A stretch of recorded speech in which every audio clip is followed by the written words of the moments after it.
So hi hello friends అందరికీ నమస్తే. ఎలా ఉన్నారు? ఈ వీడియోలో మనం టీచర్ ఎలిజిబిలిటీ టెస్ట్ టెట్కి సంబంధించి రానున్న డిఎస్సికి సంబంధించి ఉపయోగపడే విధంగా సైకాలజీ టాపిక్కి సంబంధించి కొన్ని ఇంపార్టెంట్ బిట్స్ అనేవి క్విజ్ అండ్ టెస్ట్ రూపంలో కండక్ట్ చేయడం జరుగుతుంది. మనకి ప్రతి బిట్టు కూడా చాలా అంటే చాలా ఇంపార్టెంట్. ఫస్ట్ ఆఫ్ ఆల్ ఈ వీడియోని స్టార్టింగ్ నుంచి ఎండింగ్ వరకు చూడండి. ప్రతి ప్రశ్నకి కూడా 30 సెకండ్ల టైం గ్యాప్ అయితే ఇవ్వడం జరుగుతుంది. ఈ టైం గ్యాప్లో మీరేం చేయాలంటే మీ క్వశ్చన్ నెంబర్తో పాటుగా మీ ఆన్సర్ అనేది కామెంట్ రూపంలో కామెంట్ చేస్తూ ఉండాలి. ఈ విధంగా మీ టెస్ట్ అనేది ముందుకు వెళ్తూ ఉంటుంది. మరి ఇంకెందుకు ఆలస్యం, టెస్ట్ అయితే స్టార్ట్ చేద్దాం. ఫ్రెండ్స్ లైక్ చేయడం మాత్రం మర్చిపోవద్దు. మనకి మొదటి ప్రశ్న, పరిపక్వత అనేది జన్యు ప్రభావాల సంకలనం. స్వీయ పరిమితితో కూడిన జీవిత వలయంలో ఇది కార్యక్రమయుతంగా పనిచేస్తుంది అన్నవారు ఎవరు ఏంటని చెప్పేసి మనకు ప్రశ్న అయితే ఉంది. మీ ఆన్సర్ అనేది కామెంట్ రూపంలో పోస్ట్ చేసి తెలియచేయండి.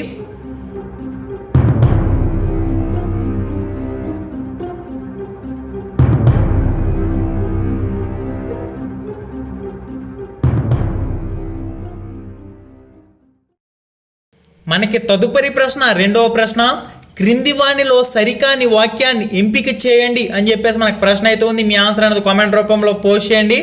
మొదటి ఆప్షన్ వచ్చేసరికి వికాసం అవిచ్ఛిన్నంగా సాగుతుంది, వికాసాన్ని ప్రాగృతీకరించలేము. ఆప్షన్ 3 వికాసం సంచితమైంది. ఆప్షన్ 4 వికాసం ఒక పరస్పర చర్య.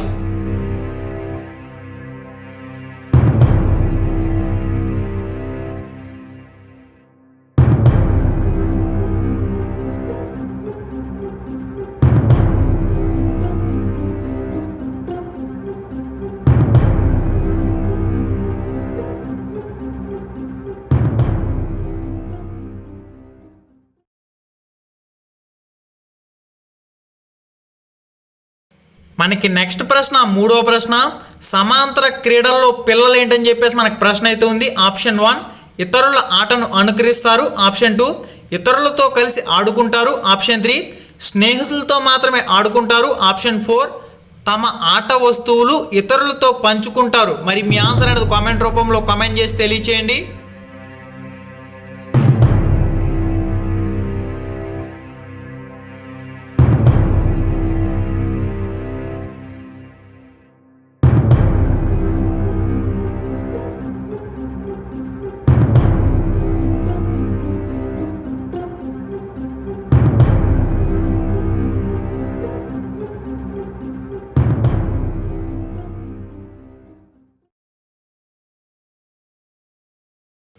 మనకి తదుపరి ప్రశ్న, నాలుగో ప్రశ్న, జీన్ పియాజే ప్రకారం అంతర్బౌద్ధి దశలో పిల్లల్లో ఉండే పరిమితి ఏంటని చెప్పేసి మనకు ప్రశ్న అయితే ఉంది. ఆప్షన్ 1 వస్తు స్థిరత్వం. ఆప్షన్ 2 జంతువాదం. ఆప్షన్ 3 అహంకేంద్రకవాదం. ఆప్షన్ 4 అవిపర్యాత్మక భావన లోపం. మరి మీ ఆన్సర్ అనేది కామెంట్ రూపంలో పోస్ట్ చేయండి.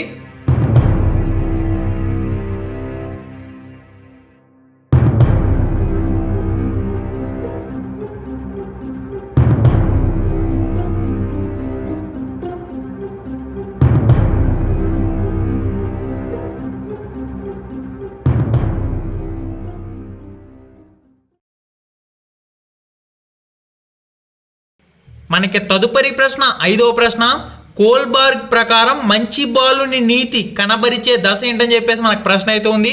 పూర్వ సాంప్రదాయ స్థాయి 1వ దశ. ఆప్షన్ 2 పూర్వ సాంప్రదాయ స్థాయి 2వ దశ.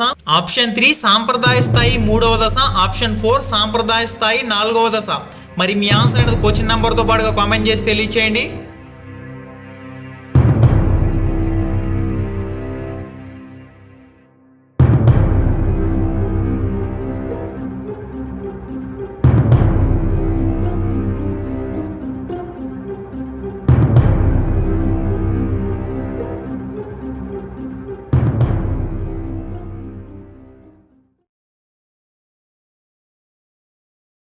మనకి తదుపరి ప్రశ్న, ఆరవ ప్రశ్న, పిల్లల మేధస్సులో భాషాగ్రహణ పరికరం ఉంటుందని అభిప్రాయపడిన వారు ఎవరు ఏంటని చెప్పేసి మనకు ప్రశ్న అయితే ఉంది.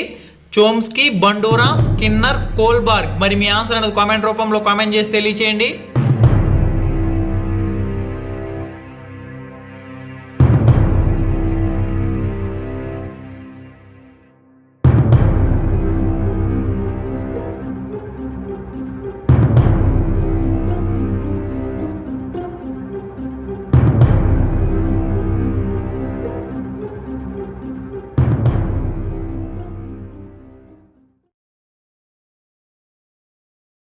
మనకి నెక్స్ట్ ప్రశ్న 7వ ప్రశ్న, వ్యక్తిగత ప్రజ్ఞా పరీక్షలకు ఉదాహరణ ఏంటని చెప్పేసి మనకి ప్రశ్న అయితే ఉంది. క్లియర్ అండ్ 4 ఆప్షన్లు అయితే ఉన్నాయి. మీ ఆన్సర్ అనేది కామెంట్ రూపంలో కామెంట్ చేయండి.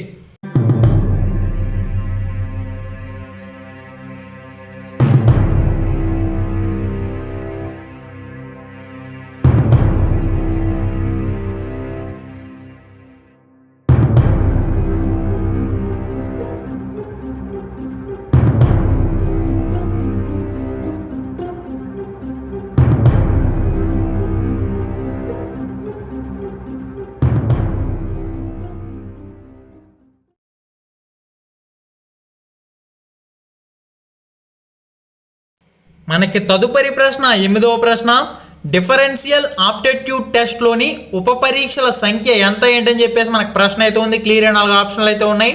మీ ఆన్సర్ అనేది కామెంట్ రూపంలో కామెంట్ చేసి తెలియచేయండి.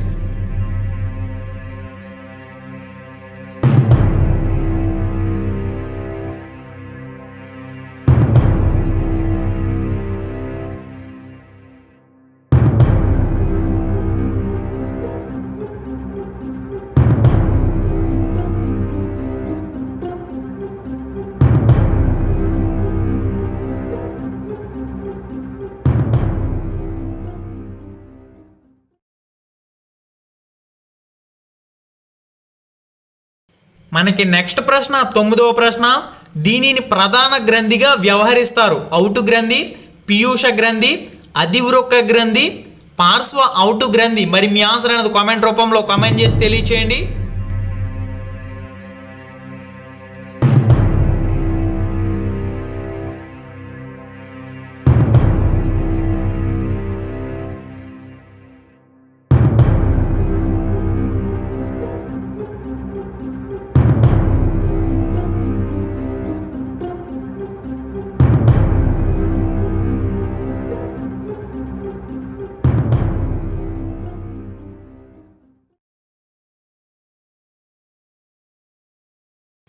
మనకి నెక్స్ట్ ప్రశ్న 10వ ప్రశ్న, గణేష్కి పాఠశాలకు వెళ్ళాలని ఉంది, అదే సమయంలో ఇంటి వద్ద ఆడుకోవాలని ఉంది. గణేష్ ఎదుర్కొంటున్న సంఘర్షణ ఏంటని చెప్పేసి మనకు ప్రశ్న అయితే ఉంది. ఉపగమ ఉపగమ, ఉపగమ పరిహార, పరిహార పరిహార, ద్వి ఉపగమ పరిహార. మరి మీ ఆన్సర్ అనేది కామెంట్ రూపంలో కామెంట్ చేసి తెలియచేయండి.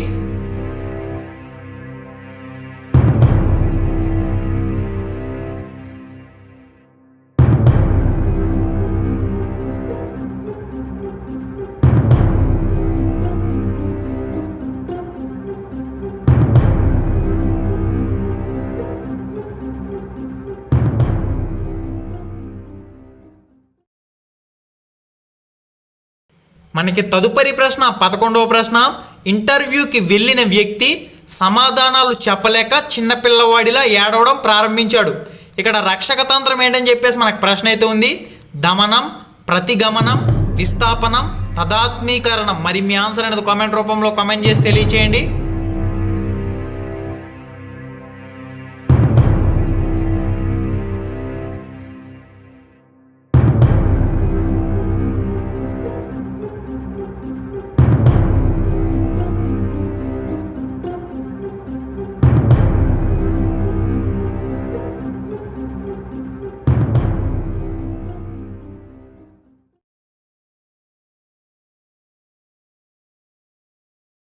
మనకి నెక్స్ట్ ప్రశ్న 12వ ప్రశ్న, ప్రయోగ పద్ధతి గురించి సరికాని ప్రవచనం ఏంటని చెప్పేసి మనకు ప్రశ్న అయితే ఉంది. ఆప్షన్ 1, ప్రయోగ ఫలితాలను మరలా నిరూపించవచ్చు. ఆప్షన్ 2, ఈ పద్ధతిలో వస్తు నిష్ఠత తక్కువ. ఆప్షన్ 3, కారణానికి ఫలితానికి సంబంధాన్ని ఏర్పరచవచ్చు. ఆప్షన్ 4, ప్రయోగ పద్ధతికి చాలా డబ్బు సమయం అవసరం. మరి మీ ఆన్సర్ అనేది కామెంట్ రూపంలో కామెంట్ చేసి తెలియచేయండి.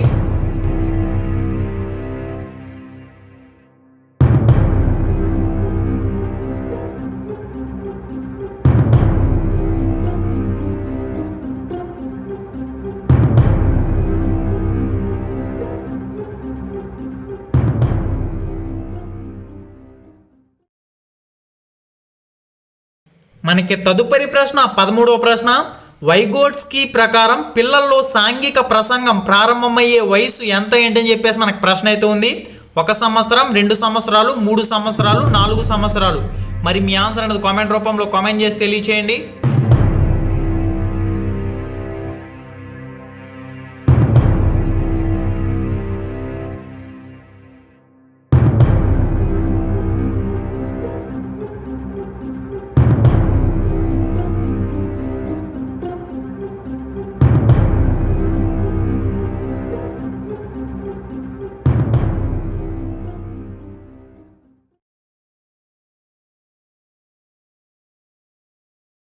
మనకి నెక్స్ట్ ప్రశ్న 14వ ప్రశ్న. పావులో ప్రయోగంలో కుక్క గంట శబ్దం వినగానే లాలాజలం స్రవించింది. ఇక్కడ కుక్క లాలాజలం స్రవించడం అనేది ఏంటని చెప్పేసి మనకు ప్రశ్న అయితే ఉంది. నిబంధిత ఉద్దీపన, నిర్నిబంధిత ఉద్దీపన, నిబంధిత ప్రతిస్పందన, నిర్నిబంధిత ప్రతిస్పందన. మరి మీ ఆన్సర్ అనేది కామెంట్ రూపంలో కామెంట్ చేసి తెలియచేయండి.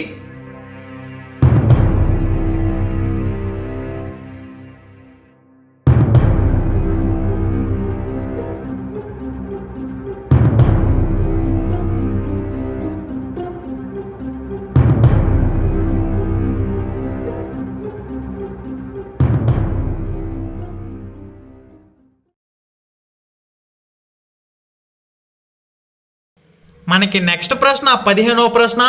కార్యసాధక నిబంధనంలో అని చెప్పేసి మనకు ప్రశ్న అయితే ఉంది. అభ్యసించే వారి పాత్ర క్రియాత్మకంగా ఉంటుంది. ఆప్షన్ 2 ఉద్దీపనకు ప్రతిస్పందనకు మధ్య బంధం ఏర్పడును. ఆప్షన్ 3 ఉద్దీపనను ముందుగానే చూపించాలి. ఆప్షన్ 4 పునర్బలనం ఇవ్వరు. మరి మీ ఆన్సర్ అనేది కామెంట్ రూపంలో కామెంట్ చేసి తెలియచేయండి.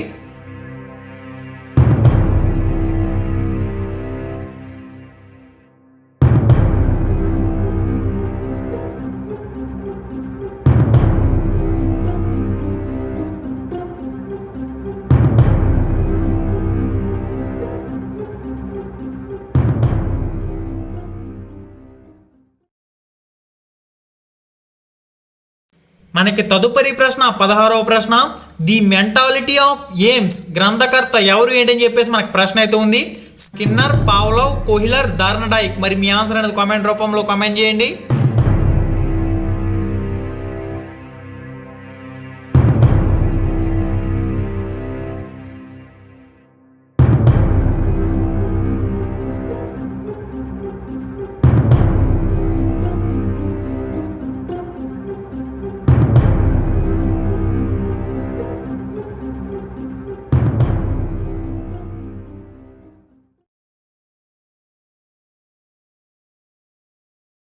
మనకి తదుపరి ప్రశ్న 17వ ప్రశ్న.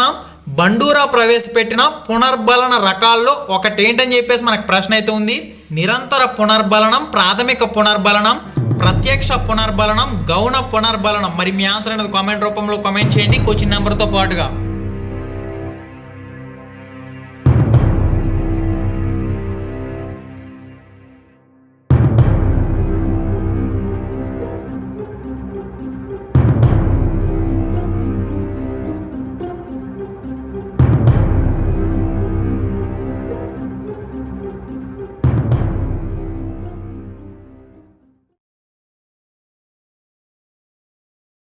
మనకి నెక్స్ట్ ప్రశ్న 18వ ప్రశ్న. క్రింది వాణిలో జ్ఞానాత్మక రంగానికి చెందినది ఏంటని చెప్పేసి మనకు ప్రశ్న అయితే ఉంది. మూల్యాంకనం, సునిశ్చితత్వం, విశ్లేషణ, అన్వయం.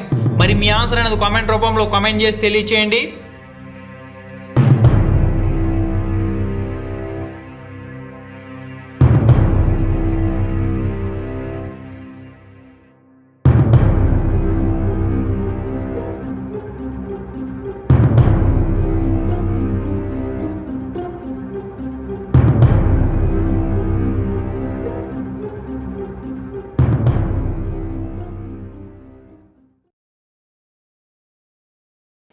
మనకి తదుపరి ప్రశ్న 19వ ప్రశ్న.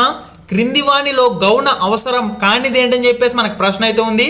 దుస్తులు, నిద్ర, విద్య, ఇల్లు. మరి మీ ఆన్సర్ అనేది కామెంట్ రూపంలో కామెంట్ చేసి తెలియచేయండి.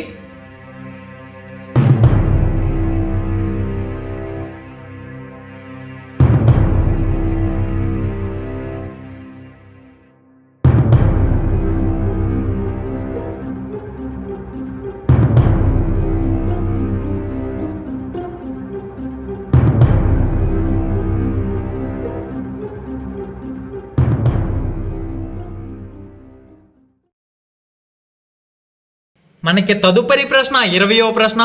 గత అభ్యసనం ప్రస్తుత అభ్యసన విషయాల పునఃస్మరణకు అవరోధంగా ఉంటే అది ఏంటని చెప్పేసి మనకు ప్రశ్న అయితే ఉంది.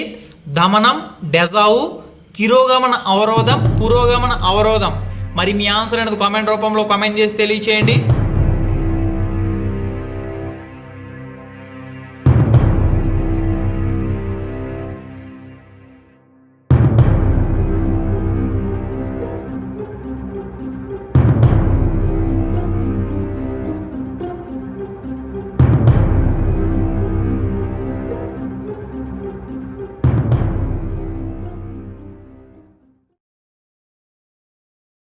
మనకి నెక్స్ట్ ప్రశ్న 21వ ప్రశ్న.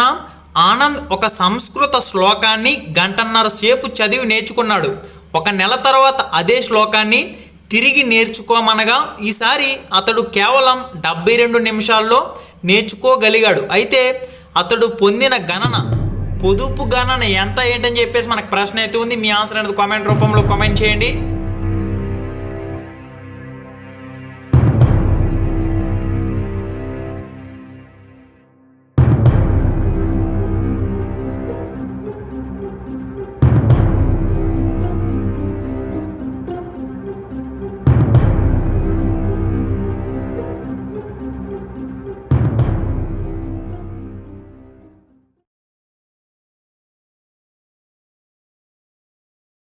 తదుపరి ప్రశ్న 22వ ప్రశ్న. వుల్డ్ అనే పదం పలకడం నేర్చుకున్న విద్యార్థి కుల్డ్ అనే పదం పలకడం నేర్చుకున్నప్పుడు ఉండే అభ్యసన బదలాయింపు రకం ఏంటని చెప్పేసి మనకు ప్రశ్న అయితే ఉంది. మీ ఆన్సర్ అనేది కామెంట్ రూపంలో కామెంట్ చేయండి.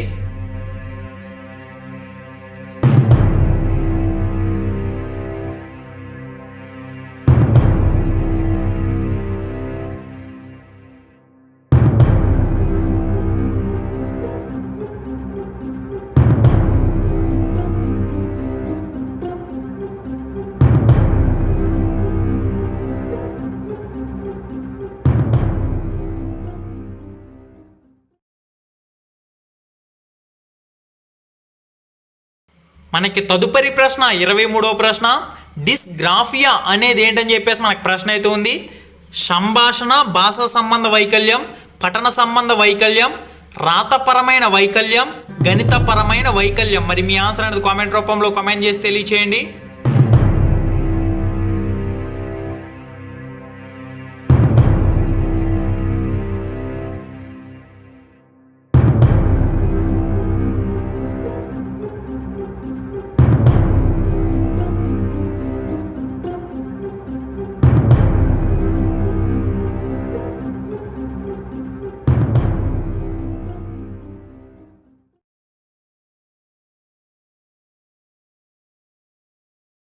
మనకి నెక్స్ట్ ప్రశ్న 24వ ప్రశ్న. ప్రకల్పన పద్ధతిలో మొదటి సోపానం ఏంటని చెప్పేసి మనకు ప్రశ్న అయితే ఉంది. మూల్యాంకనం, అమలు పరచడం, వ్యూహరచన, పరిస్థితిని కల్పించడం. మరి మీ ఆన్సర్ అనేది కామెంట్ రూపంలో కామెంట్ చేసి తెలియచేయండి.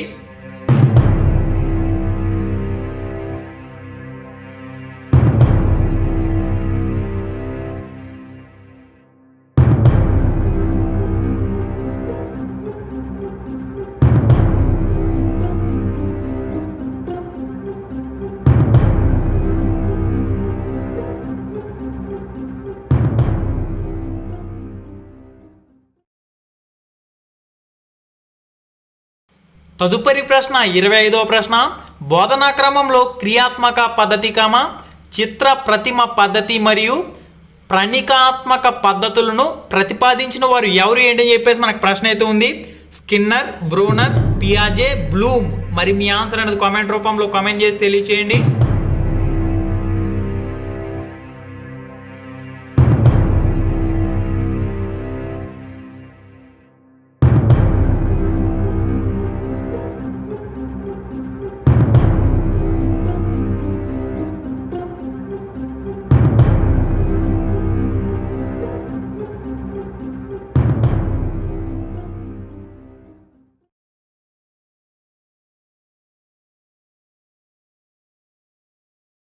మనకి నెక్స్ట్ ప్రశ్న 26వ ప్రశ్న.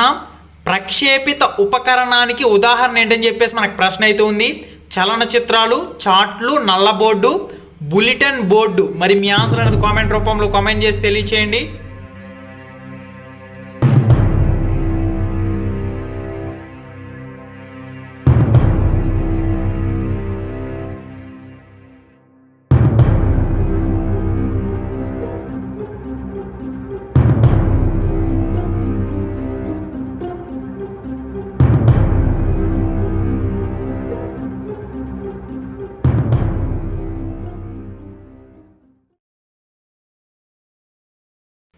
మనకి నెక్స్ట్ ప్రశ్న 27వ ప్రశ్న. నిర్దేశిక మంత్రానం ప్రవేశపెట్టిన వారు ఎవరు ఏంటని చెప్పేసి మనకు ప్రశ్న అయితే ఉంది. Rogers, Thorn, Freud, Williamson. మరి మీ ఆన్సర్ అనేది కామెంట్ రూపంలో కామెంట్ చేసి తెలియచేయండి.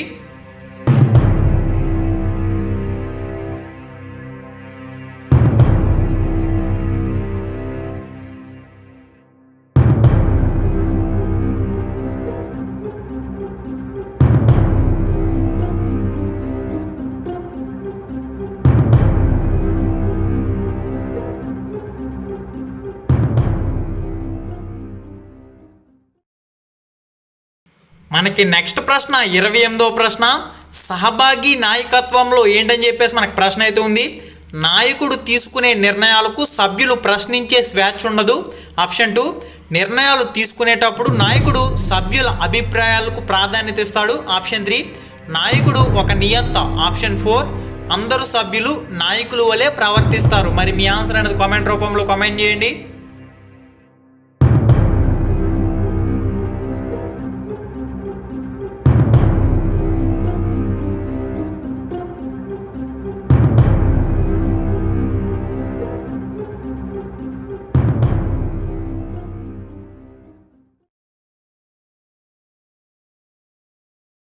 మనకి నెక్స్ట్ ప్రశ్న 29వ ప్రశ్న. NCF 2005లో 2వ అధ్యయనం దీని గురించి తెలుపుతుందని చెప్పేసి మనకు ప్రశ్న అయితే ఉంది. అభ్యసనం జ్ఞానం. ఆప్షన్ 2, పాఠశాల తరగతి వాతావరణం. ఆప్షన్ 3, సంస్థాగత సంస్కరణలు. ఆప్షన్ 4, విద్యా ప్రణాళిక. మరి మీ ఆన్సర్ అనేది కామెంట్ రూపంలో కామెంట్ చేసి తెలియచేయండి క్వశ్చన్ నెంబర్తో పాటుగా.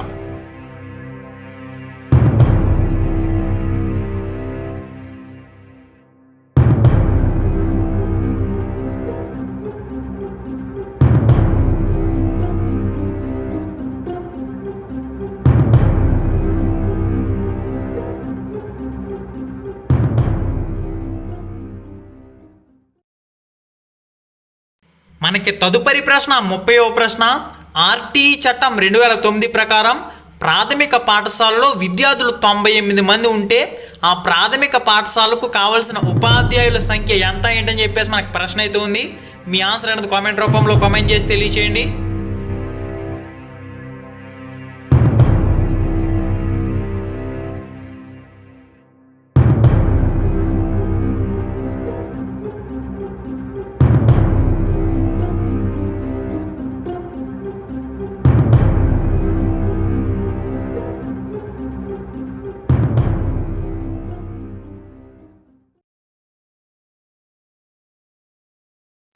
ఓకే ఫ్రెండ్స్, ఈ వీడియోలో మీకు ముఖ్యంగా టెట్ డిఎస్సికి సంబంధించి ఉపయోగపడే విధంగా మెయిన్గా సైకాలజీకి సంబంధించి ఇంపార్టెంట్ బిట్స్ అనేవి క్విజ్ అండ్ టెస్ట్ రూపంలో అందించడం జరిగింది. ఆల్రెడీ మన ఛానల్లో టెట్ డిఎస్సికి సంబంధించి అన్ని టాపిక్లపై కూడా ఈ విధంగా వీడియోలు అనేవి అందించడం జరుగుతున్నాయి. మీకు ఈ వీడియోలు అనేవి 100% మీ ప్రిపరేషన్లో ఒక భాగంగా ఉపయోగపడతాయి. అసలు మనకి ఏ టాపిక్ నుంచి ప్రశ్నలు వస్తున్నాయని తెలుసుకునేందుకు 100% ఉపయోగపడతాయి. అన్ని వీడియోలు కూడా మీ ప్రిపరేషన్లో ఒక భాగంగా ఉపయోగించుకోండి. ఓన్లీ టెట్ డిఎస్సికి సంబంధించి క్లాసెస్ కోసం మాత్రమే ఏపీ టెట్ డిఎస్సి 2020-21 అని చెప్పేసి ఒక ఛానల్ అయితే స్టార్ట్ చేయడం జరిగింది. ఆల్రెడీ దాంట్లో కూడా వీడియోలు అయితే అప్లోడ్ అవుతూ ఉన్నాయి. ఆ ఛానల్ లింక్ అనేది ఈ వీడియో డిస్క్రిప్షన్లో ప్రొవైడ్ చేస్తాను. ఈ వీడియో టైటిల్ ఉంది కదా, ఆ టైటిల్ మీద క్లిక్ చేయగానే మీకు కింద ఒక పేజ్ కింద ఓపెన్ కావడం జరుగుతుంది. అక్కడ మన కొత్త యూట్యూబ్ ఛానల్ లింక్ అయితే ఇవ్వడం జరిగింది. ఒకసారి చెక్ చేయండి. ఏపీ టెట్ డిఎస్సి 2020-21 అని చెప్పేసి మీరు యూట్యూబ్లో సెర్చ్ చేసినా కూడా మన ఛానల్ అయితే ఓపెన్ కావడం జరుగుతుంది. కొత్త ఛానల్లో ఓన్లీ లైవ్ ఎగ్జామ్స్తో పాటు మీకు ఈ విధంగా క్విజ్ అండ్ టెస్ట్లు కూడా కండక్ట్ చేయడం జరుగుతుంది. ఓన్లీ టెట్ డిఎస్సి వాళ్ళు మాత్రమే ఆ గ్రూప్లోకి వెళ్ళి ఆ ఛానల్లోకి వెళ్ళి సబ్స్క్రైబ్ చేసుకోండి. గంట సింబల్ని కూడా యాక్టివేట్ చేసుకోండి. ఓకే ఫ్రెండ్స్, మళ్ళీ వీడియోలో మళ్ళీ కలుసుకుందాం. Thanks for watching. Have a nice day and జై హింద్. హాయ్ ఫ్రెండ్స్, మన ఛానల్లో పెట్టే వీడియోస్ని నోటిఫికేషన్ ద్వారా మీ మొబైల్కి పొందాలనుకుంటే రెడ్ కలర్ సబ్స్క్రైబ్ బటన్ మీద క్లిక్ చేసి మన ఛానల్ని సబ్స్క్రైబ్ చేయండి. అలానే పక్కనే ఒక బెల్ ఐకాన్ వస్తుంది, దాన్ని క్లిక్ చేయడం మాత్రం మర్చిపోవద్దు. నేను మీ Ganesh, welcome to Ram Ramesh productions.